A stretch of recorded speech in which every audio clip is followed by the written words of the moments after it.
Yes, folks, a wombat was stoned to death by an Aborigine in Australia recently. And yes, the killing of wombats by Aborigines is legal under the Native Title Act. But you can't kill them. Only Aborigines can do that, as they have privileged customary rights.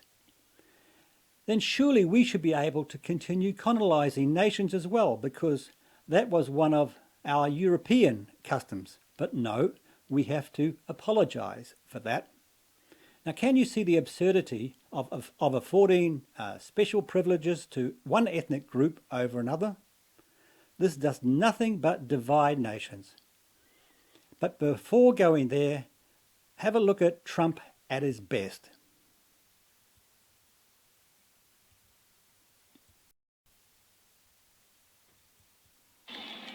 And your father was never considered smart. He was never considered a good senator. He was only a good vice president because he understood how to kiss Barack Obama's ass. Yeah, and the left wonder why he wins. And speaking of sucking up, Captain James Cook is acknowledged as one of the world's greatest explorers, but his legacy has been questioned by many. Now the UK has for the first time expressed regret to two Maori tribes whose ancestors were killed by Cook's crew within hours of landing in New Zealand 250 years ago. James Robbins reports. Reconstructing history is hazardous. Reconciling it with present attitudes is harder still. Commanding HMS Endeavour, Captain James Cook himself regarded his first landing 250 years ago as a disaster.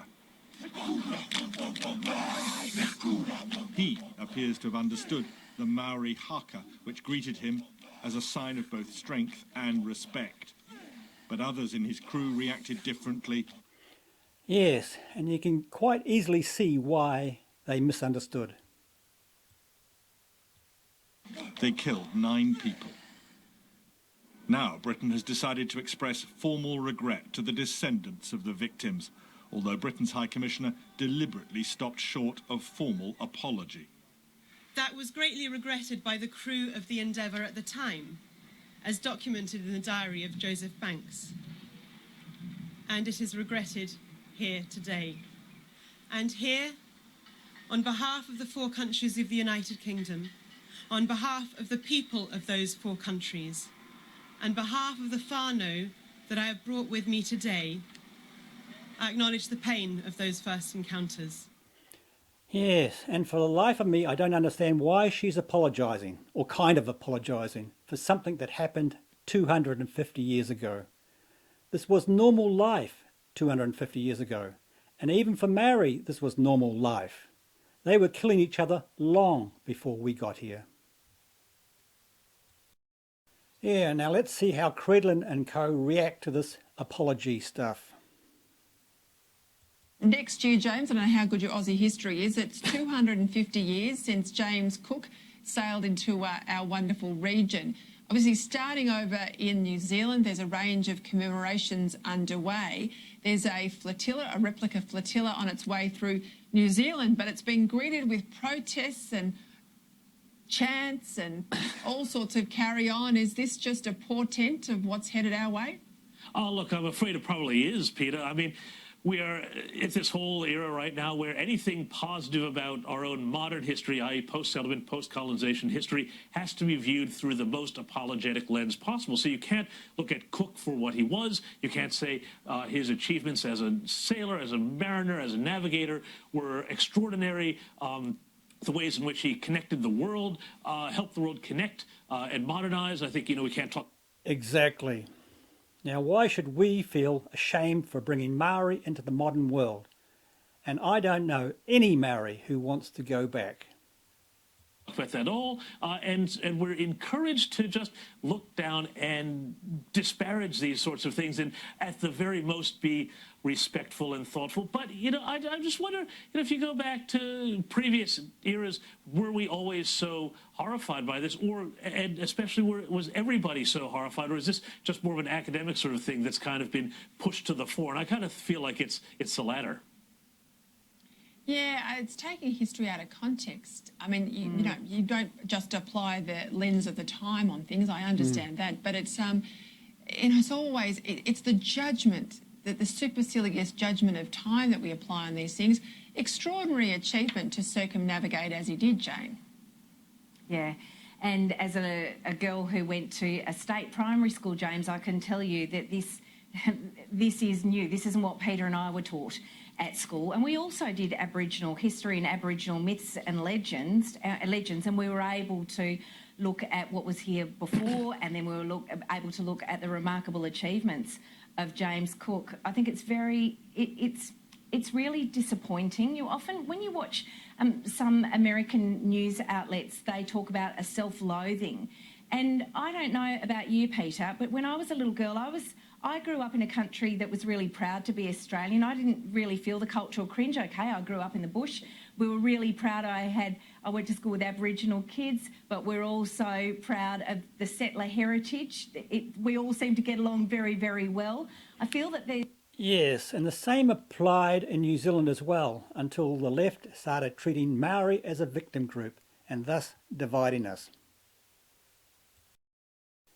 Anyway, now to the Wombat story and the absurdity of affording special privileges to one sector of society over another. The images are too sickening to show in full. Yes, and this is the customary way Aborigines have been killing wombats for centuries, and it simply doesn't work in the modern world. An off-duty cop armed with rocks, a defenceless wombat and a mate egging him on. Lord, you got him, hit him, kill him. Senior Community Constable Waylon Johncock is seen to inflict blow after blow. He eventually runs down the wombat before delivering a final, fatal strike. Oh no, you killed him, bro! Bro, first bloke to ever see kill a wombat on foot, bro. The video... Now let's see how Rita Panahi reacts to this story. Australian police say they are taking the incident seriously and have launched an investigation and have promised to take appropriate action. Frankly, I can't imagine what is taking them so long. There is clear footage of their officer committing an act of animal cruelty while laughing. He has no business being in any police force or any position of authority. Suggestions that his actions should be viewed in a different light because he's Indigenous are utterly absurd and an insult to Indigenous Australians. Exactly. Yes, protected and even endangered animals can be killed under the Native Title Act, under laws that desperately need to be revised. These are the same laws that see endangered turtles, sea turtles and protected dugongs killed. Yes, and folks, I've posted a link to the turtle story in the description below. Yes, and now they're going to stop people climbing Ayers Rock at the end of this month to further divide Australia. Now, the decision to shut down Uluru to climbers in around 3 months is certainly stirring heated debate. We have been inundated with comments in response to Pauline Hanson on the show yesterday. The One Nation leader says it will cost Indigenous jobs, and she compared it to shutting down Sydney's iconic Bondi Beach. The fact is, it's money making. It's giving jobs to the Indigenous community. You've got over 400,000 to 500,000 tourists a year that want to go there and climb the rock.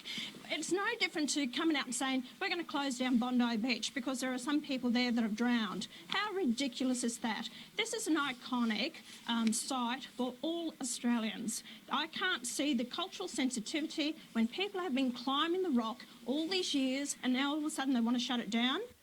Yes. This is divisive and absurd.